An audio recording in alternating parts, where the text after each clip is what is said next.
3月中，俄罗斯总统大选落幕，现任总统普丁毫不意外的再度胜选。如果把新的这一任加进去他的在位期间可望超过30年。不过，虽然话是这么说，但其实这次选举的背后还是有些让人觉得好像有点意外的部分。今天就让我们一起来聊聊2024俄罗斯总统大选吧。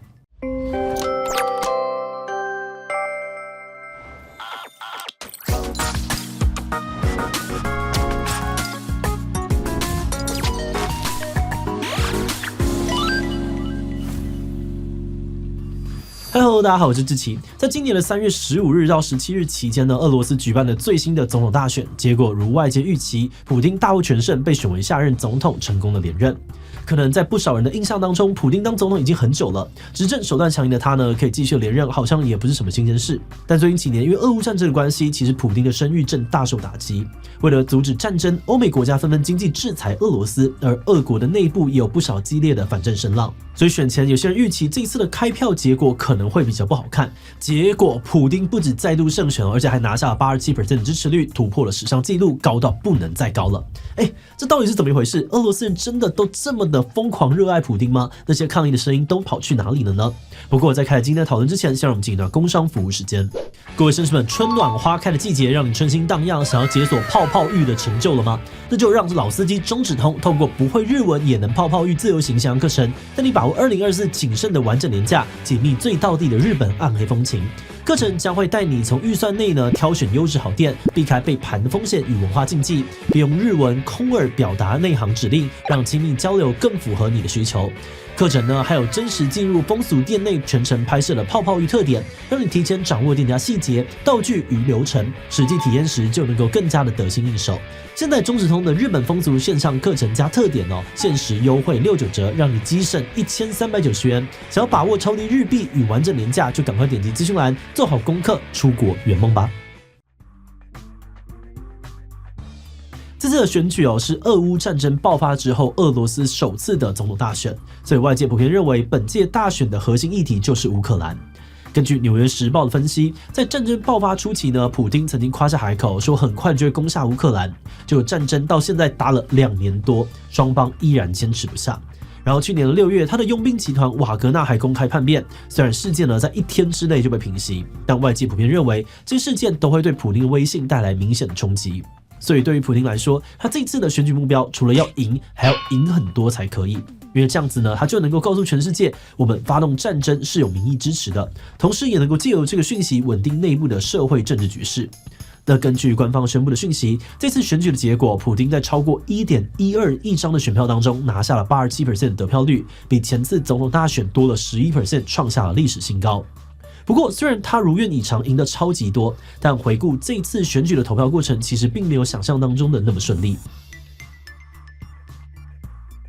在这一次的选举当中，很多地方都传出了各种形式不一的抗议活动，其中最知名的就是由政治家雷兹尼克发起的忤逆普丁。因为俄罗斯政府规定在投票期间禁止抗议集会，所以他们就故意在投票日的中午挤在同一个时间排队投票，趁机合法的聚集。除了聚集之外呢，他们投票的时候也会故意把票投给其他的候选人，或是投废票，借此表达反对。而这个忤逆普丁的行动不只有出现在俄国的境内而已，就连俄罗斯在其他国家设置的境外投票所也有民众响应，包含了已故反对派的领袖纳瓦尼的遗孀也有现身参与。而除了相对温和的忤逆普丁行动之外呢，在整个投票期间，俄罗斯的国内还有各种大大小小的抗议行为，比如说是撕毁选票或是对于投票箱的泼洒不明的液体，在投票所投掷汽油弹等等事件也非常的多。那因为纷扰很多，但最后普丁却破纪录的获胜，所以事后呢，很多人就质疑选举结果是不是根本就是靠做票弄出来的。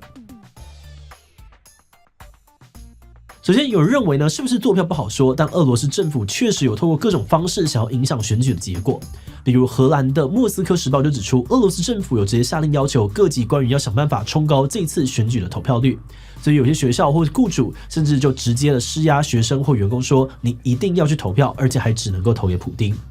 另外，也有人质疑这次选举的过程不透明，因为一次呢就要投3天，而且除了传统的实体投票之外，还首度开放了电子投票。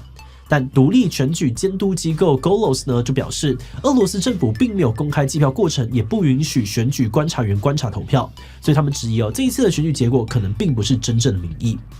最后，俄罗斯官方宣称，那些住在乌克兰被占领区的民众有投票权，而这些选民的数量高达了450万人。但有不少人都质疑，明明呢那边就还在战争的动乱当中，这些数字到底是怎么样统计出来的？那在我们这支影片截稿之前呢，刚刚我们提到的这些质疑，俄罗斯政府都还没有给出正面回应。对此，有些人认为坐票什么的其实都不是重点了，因为这次选举最大的问题是，普丁根本就没有真正的对手啊。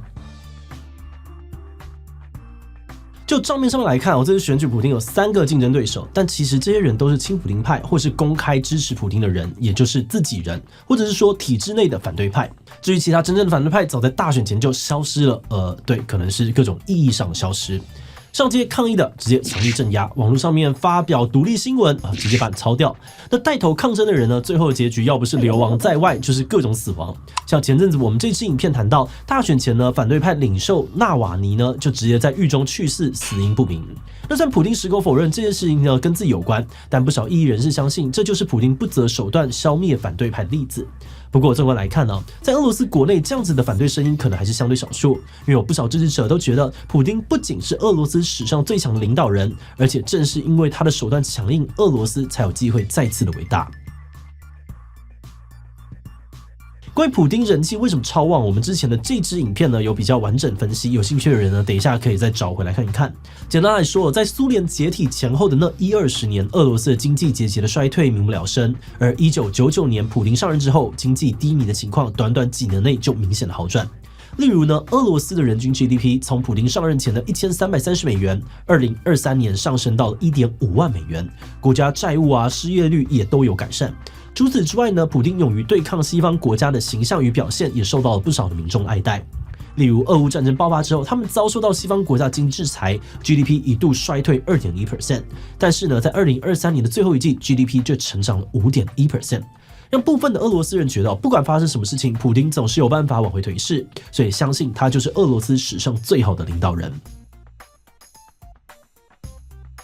虽然大选才刚结束，但现在外界已经预测6年之后，普丁还是会继续的参选，也会顺利的连任到2036年。而大家最关注的俄乌战争，各方也都有分析普丁确实会努力让俄国再次伟大。也就是说呢，他不止不会停战，还有可能呢会继续的扩张，目标是收复苏联时期的失土。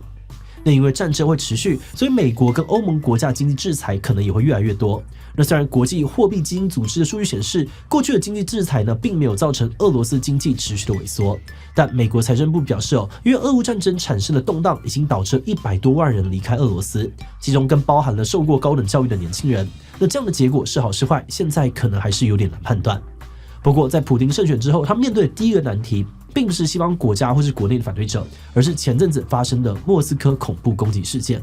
根据大部分的资料显示，这起攻击是由 ISIS-K 策划的，但普丁一直声称乌克兰才是幕后的主使者。这个说法呢，也让 ISIS-K 超级不高兴，甚至扬言你再乱讲，我们就一直攻击到你承认为止。所以，普丁接下来会怎么样应对，肯定也是国际关注的焦点。在进入管理以前呢，我们先特别的感谢这一期的所有会员因为有了大家支持跟赞助，我们才能够持续运作这个频道，真的是非常的谢谢大家。那如果你愿意支持我们走得更远，欢迎点击频道主页的加入按钮，成为我们的会员，或者也可以用超级感谢小额支持我们哦。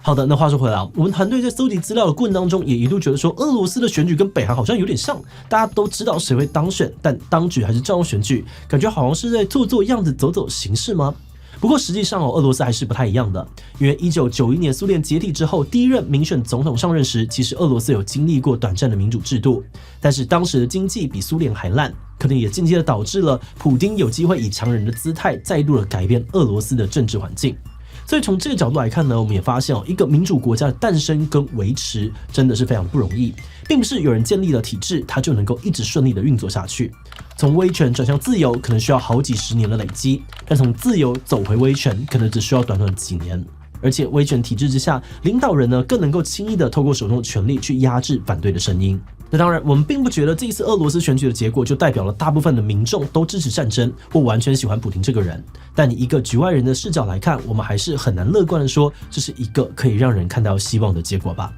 好的，那最后想来问大家，对于普丁成功的连任，你有什么样的想法呢？ A 不太意外哦，感觉他就是俄国版的习大大，会一直连任下去。B 觉得有点难过，希望俄罗斯民众加油，想办法推翻普丁。C 很棒啊，反正呢再乱搞下去，迟早会加速下台啦。D 没有太多的想法，俄罗斯是离我太远了。一起他留言分享你的想法吧。最后，如果你喜欢今天的影片，欢迎分享出去，让更多人知道2024俄罗斯总统大选。此外呢，也可以点击这个地方看为什么普丁人气这么高，以及俄罗斯恐攻事件。那么今天的这一期7就到这边告一段落，我们就明晚再见喽。